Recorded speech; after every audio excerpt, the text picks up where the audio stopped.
I had a client tell me flat out, I will not even look at a house if it has an HOA. We drove past the listing, saw the little HOA deed restricted sign at the entrance, and she said, skip it.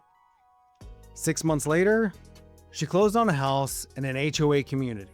So today I want to break down HOA versus non-HOA here in the Venice area. Not the internet version of this debate, the real version based on what I actually see with buyers on the ground here. So by the end of this video, you're going to know exactly which one fits you, not just which one sounds better on paper.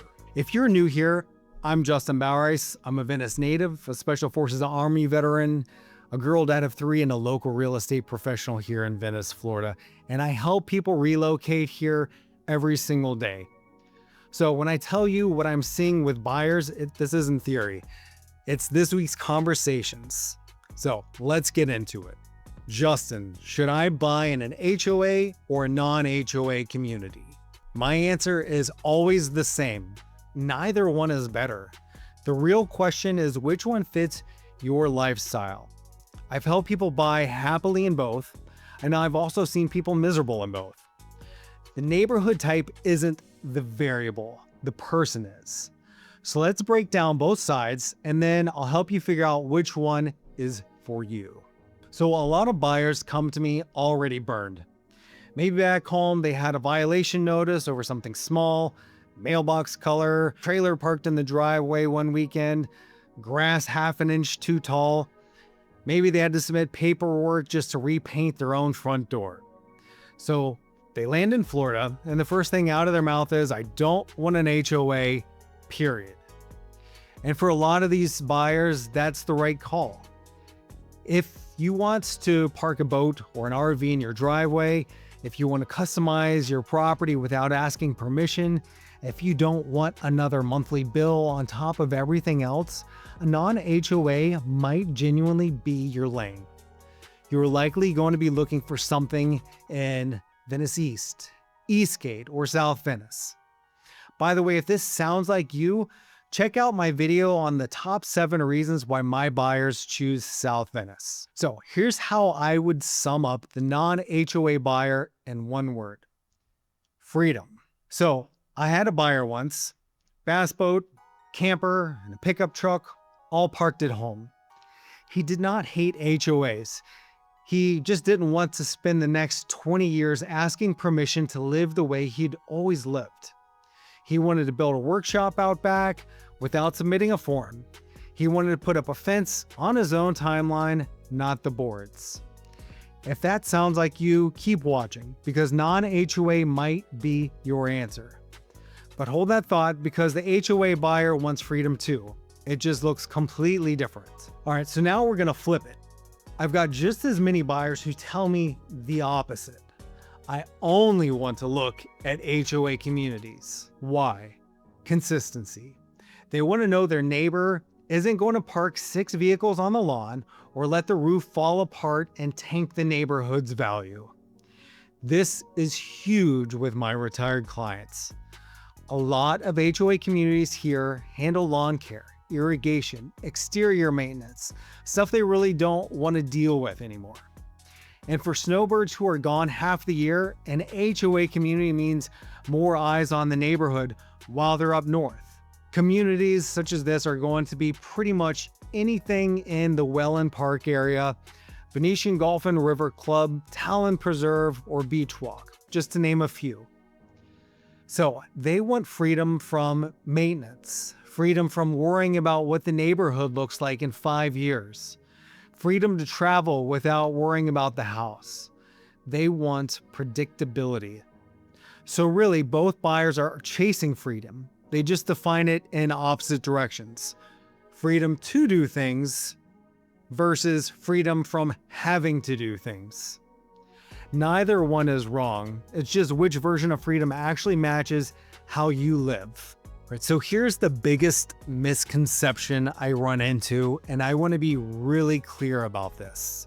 People talk about HOAs like they're all one thing. They are not. I've got communities here where the HOA is a few $100 a year and basically just mows a common area. And I've got communities where nearly every exterior change needs board approval and the fees are in the hundreds monthly.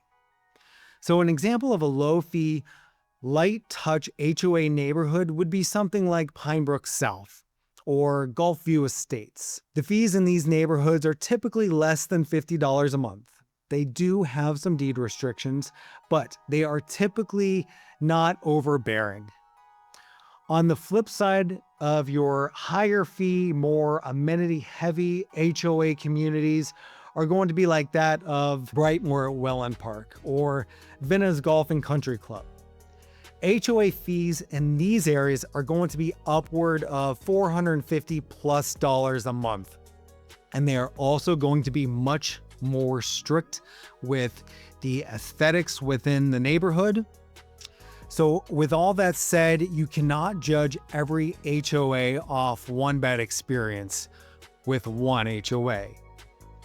It's not a category, it's a case-by-case thing. And that's exactly why I walk every relocation client through the actual documents before they fall in love with the house. All right, so same thing on the flip side. People assume that no HOA means no rules at all. That's not true. So even without an HOA, you're still under county zoning, setback requirements, permitting, code enforcement.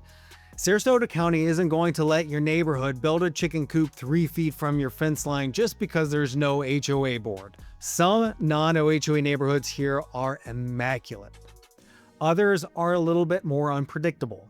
Let's talk about cost for a second, because this is usually the actual thing relocating buyers want to know, and nobody spells it out for them clearly. Here's the mindset shift. An HOA fee isn't just an expense. In a lot of communities, you're paying for services you'd otherwise have to arrange and budget for yourself. Your lawn care, irrigation, sometimes exterior painting, or roof reserves in your condo and villa style communities, pool and gate maintenance. In a non-HOA property, you're not writing that check every month, but you're the one arranging the lawn guy, budgeting for irrigation repairs, and setting aside your own reserve for things like a roof down the line. So it's not HOA costs money and non-HOA is free. It's who do you want managing that money and that to-do list?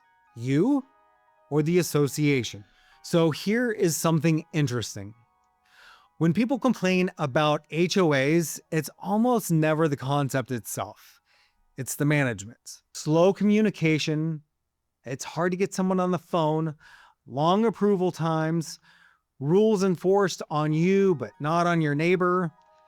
Families with kids sometimes find certain communities feel too buttoned up for their lifestyle. No basketball hoops in the driveway, restrictions on backyard structures, that kind of thing.